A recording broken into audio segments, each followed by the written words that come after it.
নয়াদিল্লি যখন ঢাকা থেকে তাদের কূটনীতিকদের পরিবার সরিয়ে নেওয়ার সিদ্ধান্ত নিচ্ছে এবং বাংলাদেশে মিশনগুলোকে নন ফ্যামিলি পোস্টিং হিসাবে ঘোষণা করছে, তাকে আপনি ভারতের বাংলাদেশের প্রতি শত্রুতা হিসেবে দেখতে পারেন, কিংবা পারেন আগে থেকেই বাংলাদেশকে সতর্ক করে দেওয়ার একটা বার্তা হিসাবে।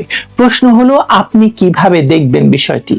বাংলাদেশ তুচ্ছ নিরাপত্তার অজুহাতে ভারতে খেলতে না যাওয়ার ঘোষণাকে আপনি যদি মনে করেন যে ভারতের প্রতি ঘৃণা প্রকাশের এটাই উত্তম ভাষা, তাহলে আপনাকে ভারতের নন ফ্যামিলি পোস্টিং হিসাবে বাংলাদেশকে ঘোষণা দেওয়ার বিষয়টাকে অন্যভাবে ভাববার সুযোগ আছে বলে আমার মনে হয়। কিন্তু আমার আরো মনে হয় যে কূটনৈতিক পরিভাষায় একে বলা চলে ইভাকুয়েশন ড্রিল বা নিরাপদ দূরত্ব বজায় রাখার কৌশল। কিন্তু রাজনীতির মাঠে এর অর্থ অত্যন্ত স্পষ্ট এবং ধারালো।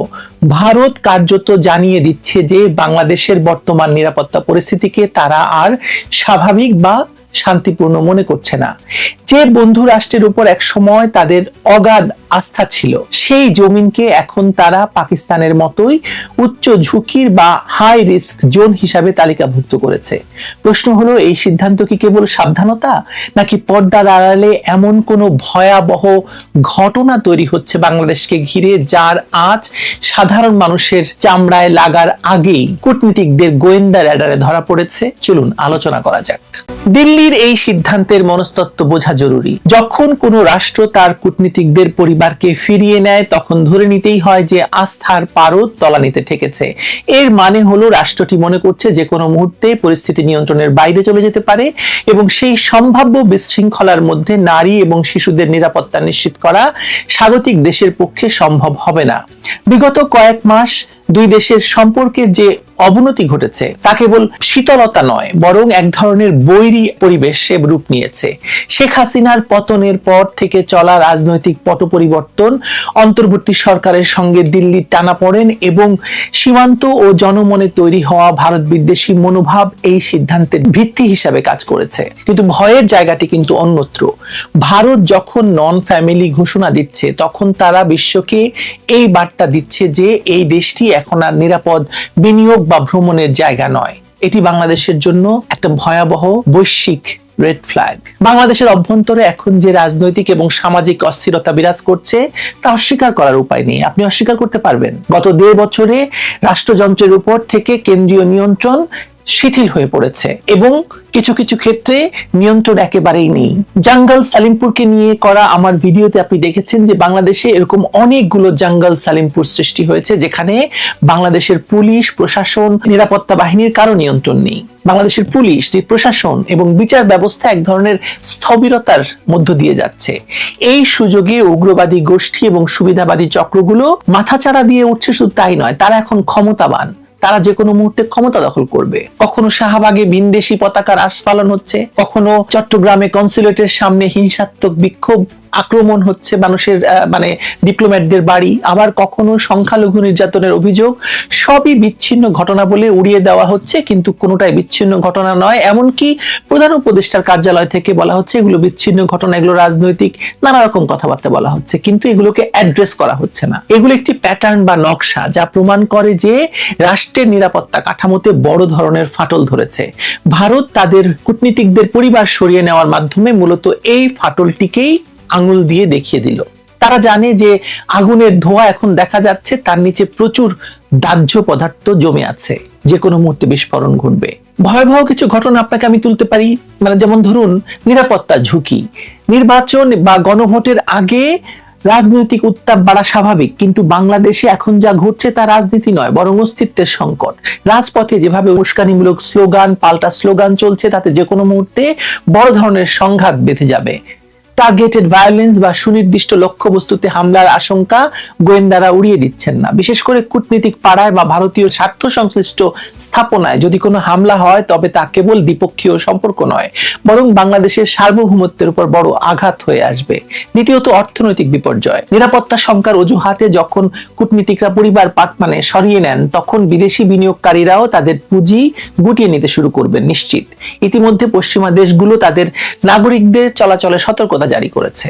বাণিজ্যের প্রিমিয়াম বাড়ছে, এলসি খুলতে জটিলতা হচ্ছে। এভাবে চলতে থাকলে দেশটি একটি অর্থনৈতিক ব্ল্যাক হোল বা গহ্বরে পরিণত হতে পারে, যেখান থেকে ফেরা মুশকিল হয়ে যাবে। সবচেয়ে বিপজ্জনক দিকটি হলো ভূ রাজনৈতিক খেলা। অন্তর্বর্তী সরকারের সময়ে তৃতীয় কোনো পক্ষের ইন্ধনে, পাকিস্তানের কথা সরাসরি বলি, পরিস্থিতি ঘোলাটে করার চেষ্টা একদম স্পষ্ট। ইতিহাসের দিকে তাকালে দেখা যায় লিবিয়া বা সিরিয়ার মতো দেশগুলোতেও সংঘাতের শুরুতে কূটনীতিকদের পরিবার সরিয়ে নেওয়া হয়েছিল। যদিও বাংলাদেশের পরিস্থিতি সেই পর্যায়ে গেছে কিনা তা নিয়ে আপনি তর্ক করতে পারেন, কিন্তু প্যাটার্নটা একই রকম। রাষ্ট্র যখন তার নিজস্ব নাগরিকদের নিরাপত্তা দিতে ব্যর্থ হয়, তখন বাইরের শক্তিগুলো সেই দুর্বলতার সুযোগ নেয়। বাংলাদেশে এখন যে ধরনের মব জাস্টিস বা এই সংস্কৃতি চালু হয়েছে, তাতে কেউই নিরাপদ বোধ করছে না। আইন নিজের হাতে তুলে নেওয়ার এই প্রবণতা যদি কঠোর হাতে দমন করা যেত, তাহলে হয়তো এই গৃহযুদ্ধের মতো ভয়াবহ পরিস্থিতির সৃষ্টি হতো না। অনেকে প্রশ্ন তুলেছেন, ভারত কি অতি প্রতিক্রিয়া দেখাচ্ছে? হতে পারে এটি তাদের চাপ প্রয়োগের কৌশল, কিন্তু মনে রাখতে হবে যে কূটনীতিতে পারসেপশন বা ধারণাটাই আসল। ভারত যদি মনে করে তাদের লোকেরা বা তাদের নাগরিকেরা, তাদের কূটনীতিকরা নিরাপদ নয় বাংলাদেশে, তবে সেই ধারণা ভাঙানোর দায়িত্ব বাংলাদেশের, অন্য কারো নয়। কিন্তু বর্তমান সরকারের আচরণে সেই আস্থার সংকট মোচনের চেয়ে বরং আগুনে ঘি ঢালার প্রবণতা বেশি লক্ষ্য করা যাচ্ছে।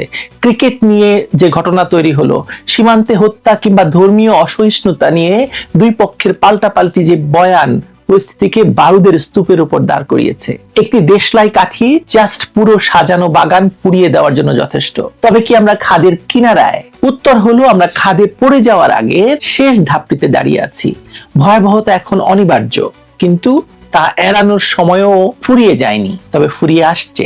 যদি আইন শৃঙ্খলা বাহিনী তাদের চেইন অফ কমান্ড পুরোপুরি পুনরুদ্ধার করতে না পারে এবং সরকার যদি উগ্রবাদী আস্ফালনকে কঠোরভাবে দমন না করে, জঙ্গিদের যাদেরকে ছেড়ে দেওয়া হয়েছিল সেই জঙ্গিদের হাতে ক্ষমতা ছেড়ে দিতে না চায়, তাহলে আমরা আগামী দিনে এমন একটা জিনিস দেখতে পারি যা আমাদের কল্পনারও অতীত। ভারতের এই পদক্ষেপকে নিছক শত্রুতা বা ষড়যন্ত্র হিসেবে না দেখে একে রাষ্ট্রের সক্ষমতার উপর অনাস্থা হিসেবে দেখা উচিত আমাদের। যখন ঘরের ভেতর আগুন লাগার সম্ভাবনা থাকে, তখন প্রতিবেশীরা নিজেদের জানালা বন্ধ করে দেয়। ভারত ঠিক সেই কাজটি করেছে। এখন সেই আগুন নেভানোর দায়িত্ব আমাদের। আমরা সেই আগুনে পুড়ে ছাই হব নাকি আগুন নেভাবো, সেটা আমাদের সামনে সবচেয়ে বড় প্রশ্ন। রাজনীতির আকাশে যে কালো মেঘ জমেছে, তা থেকে বৃষ্টি হবে নাকি বজ্রপাত, তা নির্ভর করছে নেতৃত্বের দূরদর্শিতার উপর। কিন্তু দুর্ভাগ্যজনকভাবে দৃশ্যপটে এখন দূরদর্শিতার চেয়ে আবেগের প্রাধান্য বেশি।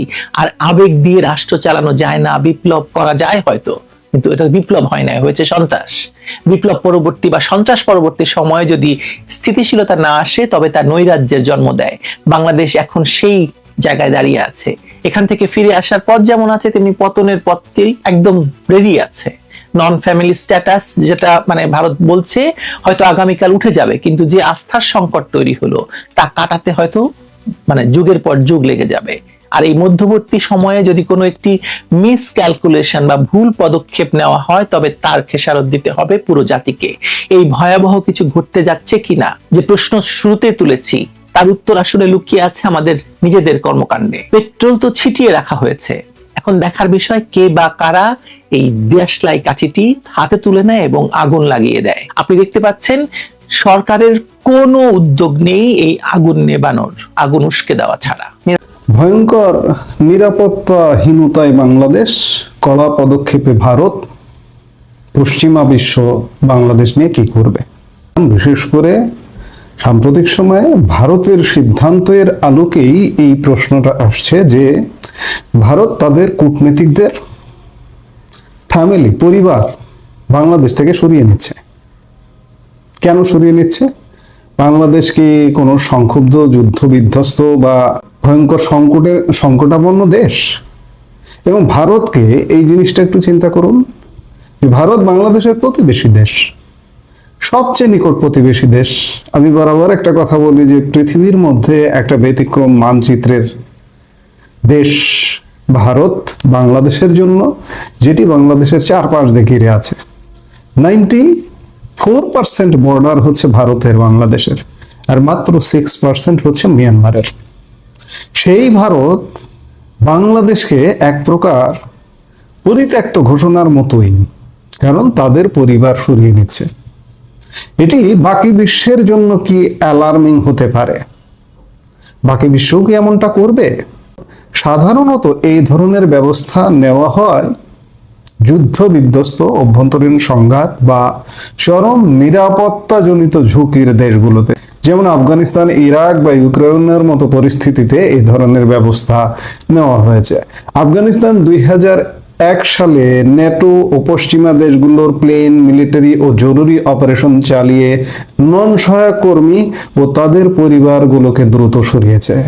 একইভাবে মার্কিন প্রশাসন 2022 সালে রাশিয়ার সম্ভাব্য আগ্রাসনের আশঙ্কায় ইউক্রেন থেকে তাদের কূটনীতিকদের পরিবারকে উঠিয়ে নেওয়ার সিদ্ধান্ত নিয়েছিল। স্বাধীন বাংলাদেশে কি এমনটা কখনো ঘটেছে? স্বাধীন বাংলাদেশের ইতিহাসে কোনো দূতাবাস তাদের পরিবার সরিয়ে নিয়েছে এমনটা ঘটেনি। শুধু তাই নয়, ভারতের ক্ষেত্রেও কিন্তু এমনটা ঘটেনি। সেই জায়গায় আজকে স্বাধীন বাংলাদেশের ইতিহাসে এরকম ঘটনা প্রথমবার। এবং এই ঘটনার পরে আরো যদি কোনো ঘটনা ঘটে, এই যে ধরুন এই মুহূর্তে আমরা যে মুহূর্তে ভিডিওটা প্রচার করছি, ভিডিওটা প্রচার হচ্ছে, ততক্ষণে হয়তো ব্রিটিশ হাইকমিশনার বাংলাদেশস্থ, ঢাকাস্থ, নয়াদিল্লি সফরে গিয়েছিলেন সারা কুক এতক্ষণে হয়তো ফিরে এসছেন, আজকে তার আসবার কথা ছিল। সারা কুক এসে যদি দেখেন যে তাদেরও এমন নির্দেশনা এসছে যে তাদের পরিবারকে সরিয়ে নিতে হবে, কিংবা অন্যান্য যে দূতাবাসগুলো আছে সেগুলো থেকেও যদি এমন নির্দেশনা আসে, সেগুলোতেও যদি এমন নির্দেশনা আসে সংশ্লিষ্ট দেশগুলো, তাহলে কেমনটা হবে? আমরা কোন দিকে যাচ্ছি? আমরা কি যুদ্ধের দিকেই যাচ্ছি? আমরা কি সংঘাতের দিকেই যাচ্ছি? যুদ্ধ বা সংঘাতপূর্ণ যে পরিস্থিতি হয় সেই পরিস্থিতি কি বাংলাদেশ জানান দিচ্ছে? নইলে ভারত এমন সিদ্ধান্ত কেন নিচ্ছে?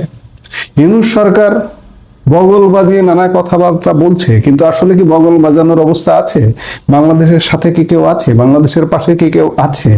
আমরা এই বিষয়গুলো নিয়ে ঘন ঘন আলাপ করছি, প্রতিনিয়ত কথা বলছি, বেশি দূরে যাওয়ার দরকার নেই। যেমন গতকালকে একটি ঘটনা ঘটেছে, বিশেষ করে বাংলাদেশের আইসিসি খেলা নিয়ে, আইসিসি টি-20 বিশ্বকাপ নিয়ে বাংলাদেশ গাজুরি করে, গাঁজাখুরি করে টি-20 বিশ্বকাপ ভারতে অনুষ্ঠিত, বাংলাদেশের ভেন্যুগুলো ভারতে, সেই খেলায় বাংলাদেশ যাবে না।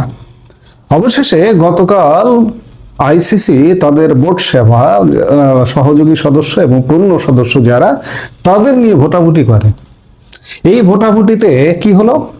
শুধু পাকিস্তান ছাড়া বাংলাদেশের পক্ষে, বাংলাদেশ যে দাবি করেছে আইসিসির কাছে, পাকিস্তান ছাড়া আর কাউকে খুঁজে পাওয়া যায়নি। তাহলে নোবেল বিজয়ী ডক্টর ইউনূস সারা পৃথিবী তার কাছে আসবে, এই দেশে আসবে, সারা পৃথিবী কোথায়? সামান্য ক্রিকেটের পাশে, বাংলাদেশ ক্রিকেটের পাশে পৃথিবীর কেউ দাঁড়ালো না। তাহলে কি হচ্ছে? অর্থাৎ আমি আজকে দিনের আরেক ভাগে একটা ভিডিওতে বলেছি যে বাংলাদেশ সর্বক্ষেত্রে একঘরে হয়ে পড়ছে। ক্রিকেটের ক্ষেত্রে তো একঘরে হয়ে পড়েছেই গতকালকের ভোটাভুটিতে। আপনি অন্য সব ক্ষেত্রে ভোটাভুটি করুন, বাংলাদেশের জাতিসংঘের সদস্যপদ থাকবে কিনা, আন্তর্জাতিক বিভিন্ন ফোরামে বাংলাদেশ থাকতে পারবে কিনা, বা বিভিন্ন কিছুতে বাংলাদেশের উপস্থিতি পৃথিবী চায় কিনা। গত 1.5 বছরে বাংলাদেশকে এমন জায়গায় ফেলে দিয়েছে যে বাংলাদেশের পাশে কেউ আর দাঁড়াতে চায় না। কদিন আগে নেপালের প্রধানমন্ত্রী সুশীলা কার্কি কি বললেন? তিনিও কয়েক মাস তার এই অন্তর্বর্তী সরকার চালাতে গিয়ে তিনিও তার ক্ষোভ, দুঃখের জায়গা থেকে বলেছেন যে নেপালকে আমরা বাংলাদেশ হতে দিতে চাই না। অর্থাৎ বাংলাদেশ যে একটা ভয়ঙ্কর পরিস্থিতি, নাজুক অবস্থায় পড়ে গেছে, সেই বাংলাদেশ নেপাল হতে দিতে চায় না। নেপালের অন্তর্বর্তী প্রধানমন্ত্রী সুশীলা কার্কি বাংলাদেশ হতে দিতে চান না। অর্থাৎ বাংলাদেশ আজকে নেতিবাচক উদাহরণের নিচে নেমে গেছে। মাত্র 1.5 বছর, খুব বেশি সময় লাগেনি কিন্তু। অথচ এই বাংলাদেশকে নিয়ে একদিন গর্ব করা হতো। পাকিস্তান টেলিভিশনের টক শোর কথা আপনারা নিশ্চয়ই মনে আছে আপনাদের, কয়েক বছর আগে পাকিস্তান টেলিভিশনের টক শোতে আলাপ হতো যে আমাদের বাংলাদেশ বানিয়ে দাও, বাংলাদেশের স্টক এক্সচেঞ্জের যে সাইজ, বাংলাদেশের অর্থনীতির যে সাইজ, আমরা বাংলাদেশ হতে চাই। বেশি দিন আগে নাই, কয়েক বছর আগে। অথচ কয়েক বছরের মধ্যে, গত 1.5 বছরে একটা অস্বাস্থ্যকর সরকার বাংলাদেশকে কোথায় নামিয়ে নিয়ে গেছে? এগুলো ভাবলেও আসলে সত্যিকার অর্থে মাথা ঘুরে যায়। আমরা গর্বের বাংলাদেশ ছিলাম, আমরা তর তর করে এগিয়ে যাচ্ছিলাম, কিন্তু সেই বাংলাদেশ আজকে পিছিয়ে কোথায় যাচ্ছি। আজকে যদি সত্যিই ভারতের মতো পৃথিবীর সকল দূতাবাস যদি বলে যে নো ফ্যামিলি, পরিবার থাকবে না, কিংবা কূটনীতিকরাও থাকবে না, অনেক দূতাবাস বন্ধ করে দিয়ে চলে যাবে, অবাক হবেন? কখন কোন পর্যায়ে হয়? যুদ্ধ বিধ্বস্ত দেশে আমরা যুদ্ধের দিকেও যাচ্ছি কিনা সেটাও কিন্তু নতুন করে ভাবনার বিষয়। এটা আমরা অনেক দিন ধরে বলা বলি করছি, কিন্তু ফ্যামিলি সরিয়ে নিচ্ছে কেন? ভারত কিন্তু, আপনি প্রথম আগে ভারতের দিকে তাকাবেন, ভারত কি করছে সেটিকে দেখে বাকি বিশ্বও কিন্তু সেই কাজ করবে। ভারত কিন্তু হেতাপাতা কোনো দেশ না, ভারত পৃথিবীর মধ্যে অর্থনীতিতে, সামরিক শক্তিতে প্রভাবশালী একটি দেশ। কাজেই সেই দেশ তার প্রতিবেশীর সাথে কি আচরণ করছে সেই আচরণটার উপর নির্ভর করবে কিন্তু বাকি বিশ্ব। সত্যিকার অর্থে আমরা একটা অনির্দিষ্ট যাত্রার দিকে যাচ্ছি। ইউনূস ধ্বংস করে দিয়ে চলে যাচ্ছে। যদি কেউ মনে করেন এই যে আগামী 12 ফেব্রুয়ারি নির্বাচন হচ্ছে, এই নির্বাচনের মাধ্যমে দেশ আবার সিঙ্গাপুর হয়ে যাবে, ইউরোপ আমেরিকা হয়ে যাবে, সেই ভাবনাটা ভুল ভাববেন। যেই সরকারে আসুক না কেন, আমি বরাবরই একটা কথা বলি যে ইউনূসের এক্সটেন্ডেড ভার্সন আসছে, এবং সেই ভার্সন আসা মানে এই যে যে অচল অবস্থাগুলো আছে, এই অচল অবস্থাগুলো আরো বাড়বে। তাহলে এর থেকে উত্তরণের উপায় কি? এর থেকে উত্তরণের যে কোনো মূল্যে উপায় বের করতে হবে। কারণ ইউনূস তো এই যে যারা নির্বাচন করছে তাদের সমর্থিত তো সরকার। ইউনূসের ব্যর্থতা মানে তো তাদের ব্যর্থতা। কই 1.5 বছর আগের বাংলাদেশ তারা তো এখন পর্যন্ত উপহার দিতে পারেনি, বা সামনে দিতে পারবে এই নিশ্চয়তাও নেই। সবকিছু মিলে একদম কঠিন অবস্থায় আমরা। এটা বলার অপেক্ষা রাখে না যে ভারত বাংলাদেশকে এক প্রকার বয়কট করলো, বৃদ্ধাঙ্গুলি দেখিয়ে দিল। এখন বাকি বিশ্ব একে একে কবে বৃদ্ধাঙ্গুলি দেখায়, আমরা সেই অপেক্ষায় অপেক্ষা করি এবং দেখি কি হয়। এই মুহূর্তে এ পর্যন্তই। সবাই ভালো থাকুন।